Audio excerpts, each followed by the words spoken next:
All right, let me make sure we're going here. I think we are. Yes. Okay, I saw the numbers moving. I'm back in the classroom. I wanted to do this lesson here on the whiteboard and show you guys beyond the paper because we're going to be introducing this new material, and this is the part of math where when I'm talking to people on the street about math, which I do all the time, I just walk up to people and say, hey, you want to talk about math? No. But when I end up talking about math or what I do, most people will say, hey, I was good with math until they put letters in it. And that pretty well tells me the spot in math that they were like, nope, I'm out. So basically it's when the algebra or that pre-algebra starts getting introduced and they put letters. It's getting to be sooner and sooner. They're putting it in younger grades now, but basically that's when people are like, why'd they do that? Why'd they use that? So this is why I wanted to really show you what we do with letters and why we use them, because I think if you start to, that's where I really try to show you is why we do that, because then when we get into the rules of it and it gets a little more, what you'd say mundane, or there's formulas, you could be more like, hey, this is why I'm doing this and it makes more sense. So I really try to explain why we use letters and that it really is a good thing, okay, believe me, for right now. I know I see through the camera where you guys are like, Mr. Eli, I don't know about this. But, I'm trying to show you that, hey, there is a reason, and then once we start learning those rules, we can get into those reasons. Now, we call them variables, okay? So, if you've probably heard that word outside of math, like, that was a variable I didn't account for. It means that things can change, okay? Well, that was something, I didn't know it was going to rain when I packed my golf clubs in my car. That was a variable I didn't account for. So variables just mean things can change. It can mean, different things. And that's what we do with letters. It's to represent things that can change, okay? And I'm going to really show you what that first problem is with that. I put this, when I was writing this, I thought of Tina Turner's song, What's Love Got to Do? It's like, what's X got to do with it? I didn't write the repeat line, but I'm kind of in the middle of my music class too, so if music just spurts out, just know, I've got music videos for my music class and math videos, so it mixes. But basically, why do we use X? That does not have to be the only letter though. You're going to see Y a lot of times. You can use any letter, and so you're going to see, but that's going to be the most common one. That's why back in math lab, we got away from using this as a multiplication sign. So we started using that dot, up in the middle, and that's what we started using for multiplication, because we knew we were going to get to here in pre-algebra to where that X is not going to be multiplication anymore. So just keep that in mind, that you're going to now see that dot a lot of times for multiplication, or like the distribution where it's right outside the parentheses. So that's why all that came first. Now, let me put a couple problems. Probably, with math, your whole life up until, those grades where you were kind of like, oh, I don't like this anymore. You were solving problems like this, and I'm sure they were harder than this, but basically, you were solving problems like this, where and I should have messed one of them up just to see if you guys were watching, but you were solving where you had to add or subtract, and this was missing, okay? So, you were solving problems where you had to add those together and find the end, or subtract these and find the end, or multiply and find the end. The problem comes, and the reason why we start introducing other things is because not every math problem is going to be set up that way. And in life, it's, when you got to solve things and you're trying to figure things out, very seldom will it be, well, this plus this equals this. It's going to be something like, well, I'm trying to figure out where to start, and so, or in the middle of something and trying to figure it out. So we have to figure out a process to use to solve for somewhere else in the problem. So if we were to solve these, we would just solve them. We would know the answers, and we'd put them. The problem comes, like I said, well, what if this is missing? Okay? Or what if the beginning's missing? Now, we could probably solve these still, obviously, because you could run the video back and see what was there. Just don't run it back to where I was singing. Stop before that. But you could run the video back and say, well, you know, I knew that was a 7. But we need to learn the process, and I like to use easy problems first because we can learn how to use the letters and why we use them, and then go and start solving problems that you can't do in your head, or it would take you a long, long time to solve. And so it's good to learn them on easy problems, that way it makes sense, and then make that a little bit harder and start to solve from there. So in this case, we're trying to find, well, what goes right here? Now you can't make problems all fill in the blank. Otherwise, that's what we'd use. You know, what if there's a problem where it's got 2 unknowns? Okay, and you're trying to figure out which place goes where. Well, those blanks look the same. You don't know which one's which, okay?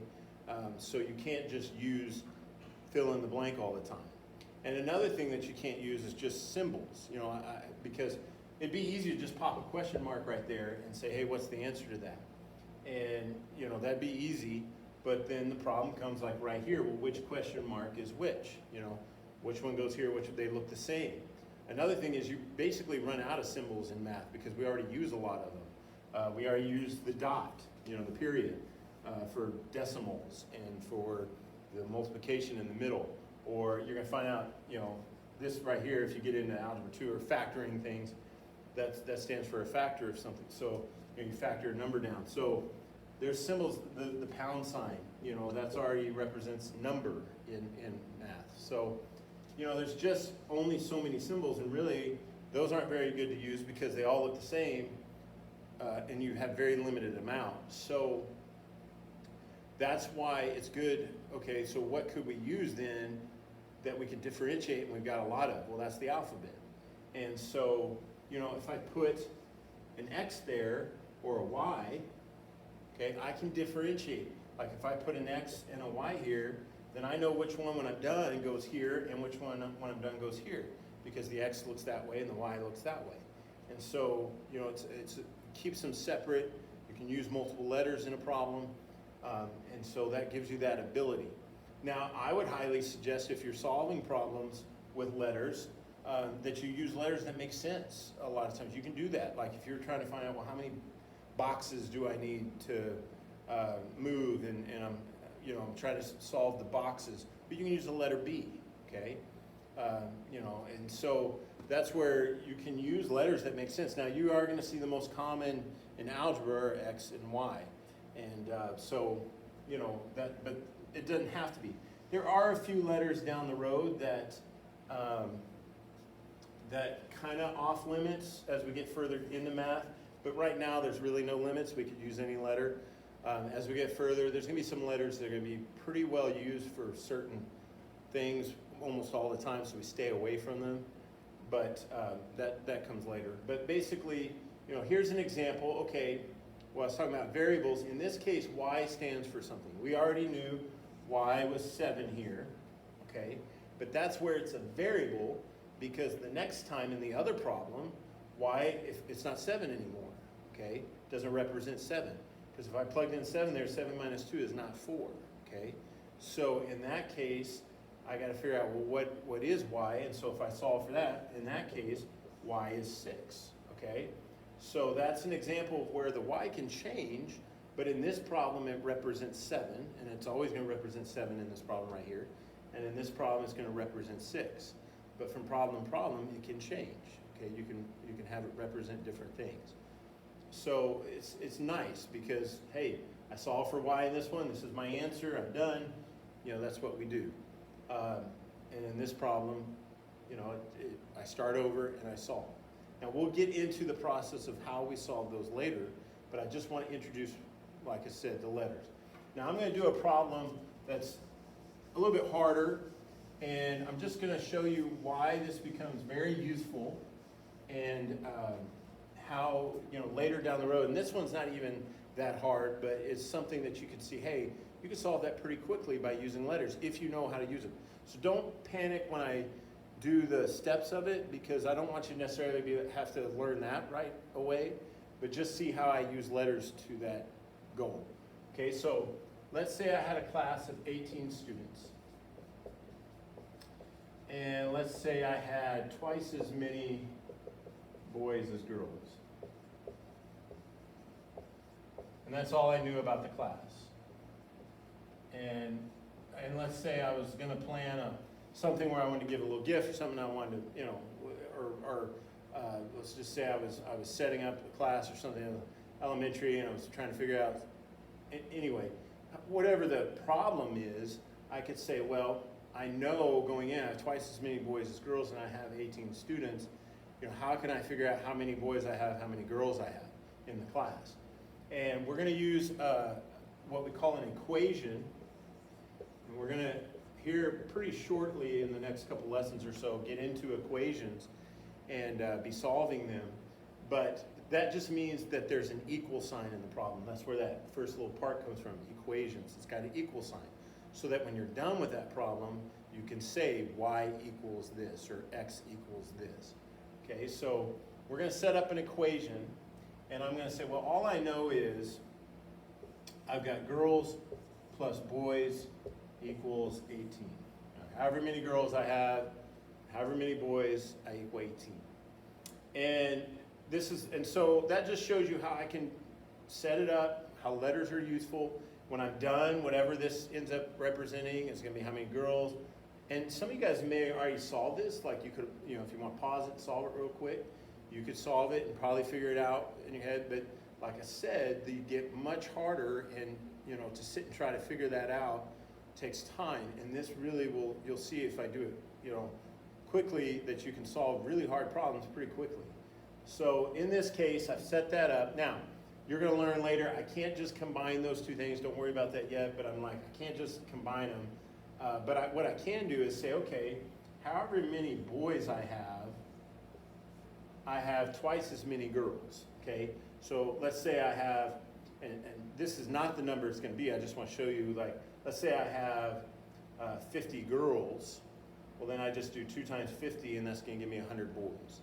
So however many, girls I have, I double it, and it gives me how many boys I have. So that shows me an equal representation that I can then plug in and say, okay, instead of using B here, I'm going to use 2G because they're the same thing. And then what I can do, and like I said, don't freak out about this part yet. We're going to get to this. But what I can do then is combine them. And then you're going to learn how we can solve it and say, well, 18 divided by 3 is where I got this 6. There was 6 girls, okay? So I go back to my original thing and say, well, there's 6 girls. And then I can say, well, how many boys were there? Well, 2 times 6 gives me how many boys? 12. 12 boys. And so if you solved it in your head, you can check yourself and say, yeah, that's right. There's 6 girls, 12 boys. That gives me 18 students. There's exactly twice as many girls as boys, and that solves it. Okay, like I said, they get harder, and that's where, as you learn this process, it will begin to make sense. But I just wanted to show you this is why we do it, okay? Because we can solve those problems and not have to sit and play tricks and figure out ways and then recheck that and do that. It will be solvable every time as we go through and learn this process right here, okay? Now, so we know that variables are useful. We can use those letters. They just represent something. The very first thing we're going to get practice with is what we call substitution, okay? Okay, so substitution, that's another word we've probably seen outside of math. We had a substitute teacher probably, or you substitute something for something. That means you're just plugging in what that represents. So let's say I say x plus 4 equals what? Okay, and I know there's 2 unknowns there. And then I'm going to say, okay, but I already know that x equals 10. Okay, so this means wherever you see an x, you can put in a 10. Wherever you see it in the problem, you can plug it in. You can substitute it in. So in this case, we already know what the x is, and we're going to substitute it in and then solve. So I plug in 10, and you're going to see that I like to use parentheses when I do substitution, because you're going to see here in a second why. Excuse me. But you're going to see why, and so it's probably a good practice to go ahead and use parentheses meaning I'm substituting in 10, and now I'm just doing 10 plus 4, which is 14, okay? So that's what I substituted in, that solves it. So another example is I could keep that same problem and say, well, now x is going to be 20. Well, I substitute it in, and I get 24. Okay? Let's use y, and then let me show you why I use the parentheses. Let's use this. The problem's 3y, and you say, okay, y is going to be 5. Well, I don't want to just write this and put the 5 here where the y is and say, well, the answer's 35. That's not what it is, okay? It's not just representing a placeholder where I just put that 5 there and say, well, the answer's 35. What it is I plug it in this parentheses. See, we just did this with distribution. When you see this and you say, oh, okay, that's 3 times 5. That's 15. My answer's 15. If y was 5 and you've got 3 of them, then that's 15. Think about that. I've got 3 5s. There's 3 of them, and I'm going to put them all together. Okay, I put them all together, that's 15. It's kind of easier to see this concept with maybe not numbers, but let's say words. Let's say I told you to walk up here and write 2 cats. I have 2 cats. I have 2 cats. I'm going to use this. Hey, I have 2 cats, okay? So you're writing that 2 cats. Well, let's use our thing and say, well, we don't need that whole word, cats. Let's represent it with C. C is going to stand for however many cats I have. So I have 2C, okay? Now, that does not mean, okay, so I have 2C. That does not mean that you have this thing called a 2-cat or a 20-cat. Like if I had just wrote 35 and put that 5 in there and said it's part of it, it says 35, or let's 2-cat. It almost sounds like I'm saying toucan. But it means that you're taking your cats, or however many cats you have, and multiplying by 2. Same thing with like if you had 3 cats. Okay? You don't just have, 30 some cats or 30 cats or whatever word that would make cats. That sounds very stately, thurcatical.